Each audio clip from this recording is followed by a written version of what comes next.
Ladies and gentlemen, when you woke up this morning, there was a silent conversation happening inside your brain.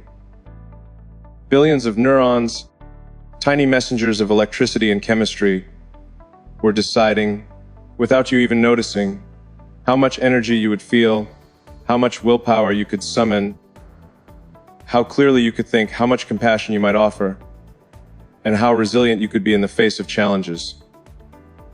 Every thought, every habit, every small choice is wiring your brain, shaping who you become tomorrow.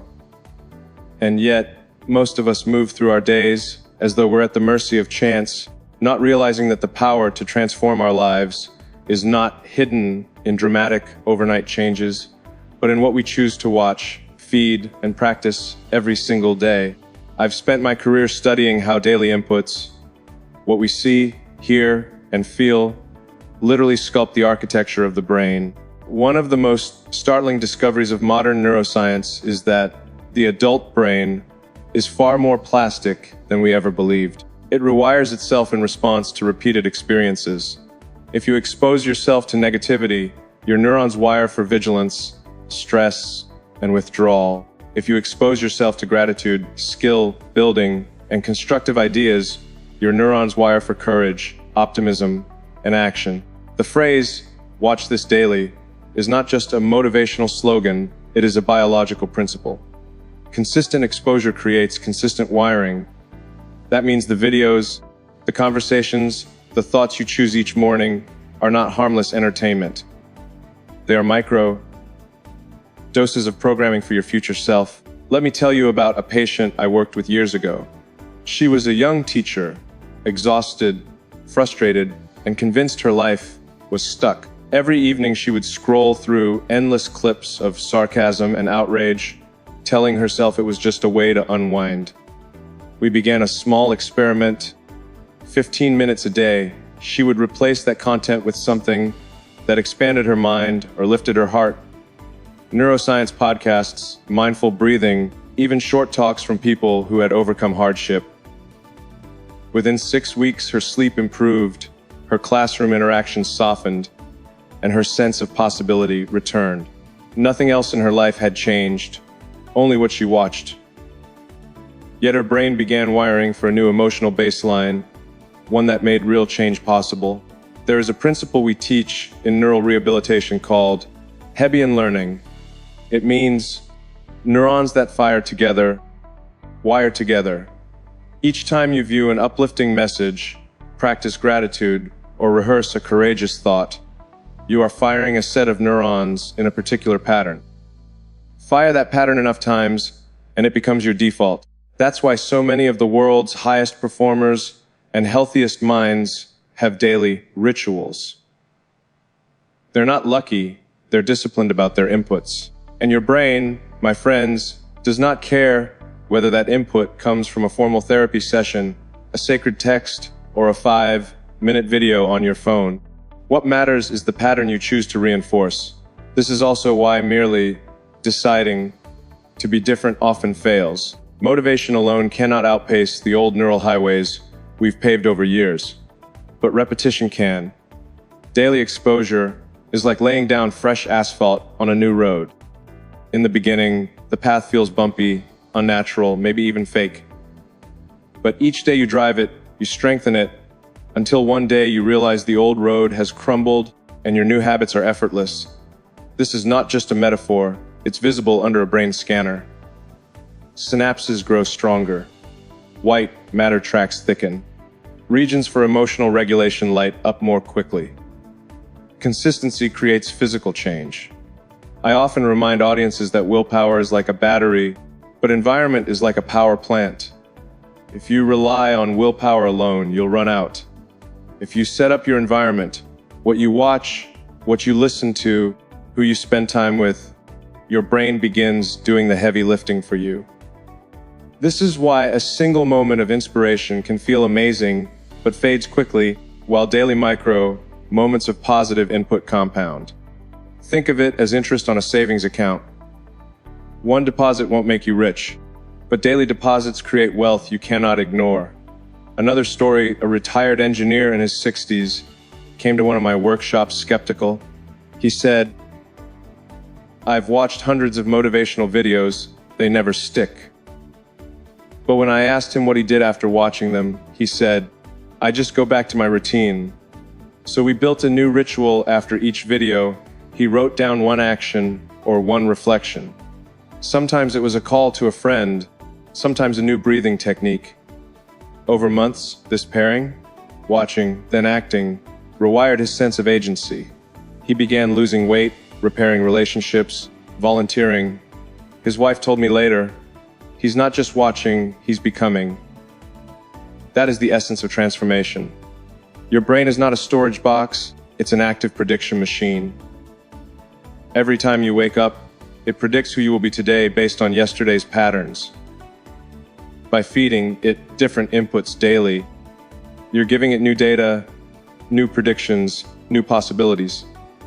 That's why I'm standing here urging you, what you watch daily is not trivial. It's your rehearsal for the life you want. And unlike a rehearsal on stage, the neurons don't know it's pretend. They're practicing, strengthening, and preparing you for action. If you're wondering whether this is just about optimism, it's not. The research in epigenetics shows that repeated mental states influence not only your neural wiring, but also the expression of certain genes. Those related to stress, immunity, even longevity. Daily exposure to constructive stimuli can lower inflammatory markers, improve cardiovascular resilience, and sharpen cognitive function. This is not self-help fluff, it's hard science. Small, repeated inputs alter your biology. And yet, as a neuroscientist, I also want to acknowledge the emotional side. We all have days when we're tired, when the last thing we want is another pep talk. That's okay. Transformation is not about perfection, it's about direction. If you watch something life, giving 4 days out of 7, your brain will still start shifting. It's like training a muscle. Missing a day doesn't erase your strength. It's the trend over time that matters. Compassion for yourself is not a weakness, it's part of the wiring that sustains long-term change. So imagine for a moment that every morning, before touching your phone, you gave your brain 3 minutes of intentional input, something that reminded you of your values, your goals, your resilience. Imagine pairing that with a small physical action, standing tall, breathing deeply, smiling at your reflection. This might sound simple, even silly, but under the hood of your nervous system, it's profound. You're anchoring new neural pathways with multisensory cues. You're telling your brain, this is who we are now. Over weeks, that identity becomes automatic.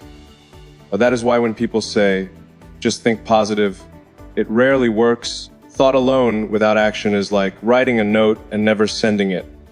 But when you embed a practice into your sensory world, what you see, what you hear, what you do, you're no longer merely hoping, you're rehearsing. And rehearsal, as every musician, athlete, or surgeon knows, is what turns skill into second nature. This is how you build a self that feels authentic and resilient instead of forced. Over the years, I've watched this play out, not just in patients, but in myself. Early in my career, I was drowning in research papers and deadlines. My morning routine was a rush of emails, caffeine, and anxiety. I felt like an imposter giving lectures on brain health, while my own nervous system was frayed. Out of desperation, I started a quiet experiment. Before opening my laptop, I would spend 5 minutes listening to a recording of a mentor's voice reminding me why my work mattered. It wasn't a pep talk, it was a recalibration. Within months, my heart rate variability improved, my sleep stabilized, and my clarity deepened. I wasn't fixing myself, I was giving my neurons a chance to practice being calm and focused before the chaos began. That small daily input changed the entire texture of my days. When you start to live this way, something subtle but powerful happens. Your brain begins to anticipate your chosen state instead of your old one. This is predictive coding at work. The prefrontal cortex, the area just behind your forehead, starts setting expectations for how you'll respond to stress, opportunity, and even joy.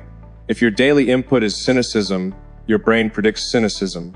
If your daily input is courage, your brain predicts courage. And predictions are self-fulfilling because they prime your body and perception. That's why the person who watches stories of resilience becomes more resilient. It's not magic, it's biology. We also know from mirror neuron research that observing someone else perform an act lights up similar circuits in your own brain as if you were performing it yourself. When you watch someone speak truth with kindness, your neurons rehearse that pattern. When you watch someone solve problems creatively, your neurons rehearse creativity. This is why curating your visual and auditory diet is not just entertainment, it's training.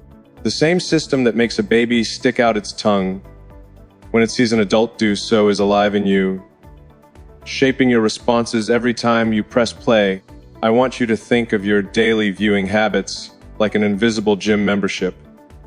You may not see the muscles right away, but the reps are accumulating. And just like in a gym, form matters. 10 mindful minutes are worth more than an hour of distracted consumption. This is not about volume, it's about intentionality. A single, well-chosen video, repeated each morning, can build a mental reflex stronger than a week of random scrolling. Neuroscience confirms that spaced repetition strengthens synaptic connections. It's the difference between skimming and learning, between inspiration and transformation. Some of you might be thinking, but my life is chaotic. I don't have time for this. Let me offer you another story. A single father of 3 I met during a community program worked double shifts. He was exhausted, skeptical, and felt his patience was gone. He agreed to a 90-second practice before unlocking his phone at work. He would watch a clip of someone demonstrating compassion under pressure. Just 90 seconds. 6 weeks later, he wrote to me saying, "I don't snap at my kids like I used to. I pause. I breathe. I see them differently." 90 seconds a day changed his nervous system's default mode. That's the power of micro-inputs. You may also worry that this is self-centered. It isn't. When you regulate your own nervous system, you regulate your impact on others. Calm is contagious. So is hope. So is clarity. Your daily practice isn't just shaping you, it's shaping your family, your colleagues, your community. When your brain's stress circuits quiet down, your empathy circuits become more active. The anterior cingulate cortex, a region involved in compassion, starts to fire more easily. You literally become more able to care. This is why I'm inviting you today, not just to watch this once, but to make it a ritual. Not because I want views or applause, but because your brain deserves consistency. It deserves nourishment the way your body deserves water. If you can feed your mind each day with something that aligns with the person you wish to be, you're not faking, you're planting seeds. And like any garden, what you water grows. Imagine a year from now, you've been feeding your brain a steady diet of courage, focus, and compassion. You've paired it with small physical anchors, posture, breath, a journal entry. What might your mornings feel like? Your relationships, your health. This is not hypothetical. We have longitudinal studies showing that people who practice daily positive input combined with micro actions show lower rates of depression, better immune function, and higher professional achievement. The change is incremental but exponential. I often end my lectures with a simple image, a path through a forest. The first time you step off the main road, the underbrush is thick, the way uncertain. That's your new habit. Each day you walk it, the grass bends, the soil packs down, the trail emerges. Meanwhile, the old path begins to fade from disuse. Eventually, the new path feels natural, even inevitable. That's neuroplasticity in action. That's the promise of daily practice. So as you leave here today, I'm not asking you to overhaul your life overnight. I'm asking you to choose one piece of intentional input each morning. Watch it. Listen to it. Pair it with one small act. Give your brain a rehearsal of who you're becoming, and do it again tomorrow, and the day after. not perfectly, but persistently. Because one day, without fanfare, you'll wake up and notice you respond differently to stress. You'll reach for possibility instead of panic. You'll speak with clarity instead of defensiveness. You'll feel a quiet strength where once there was doubt. And you'll realize you didn't just watch something daily, you became someone new daily. That is the essence of transformation. It's not in the grand gestures, but in the silent, repeated choices. It's not about waiting for motivation, it's about creating a mental environment where motivation is inevitable. And it's not about pretending, it's about practicing until the practice becomes the person. So I leave you with this: your brain is listening. Your future self is listening. Feed it wisely, watch with intention, practice with heart, and let the quiet, consistent work of your daily choices build the life you once thought you could only imagine. Thank you.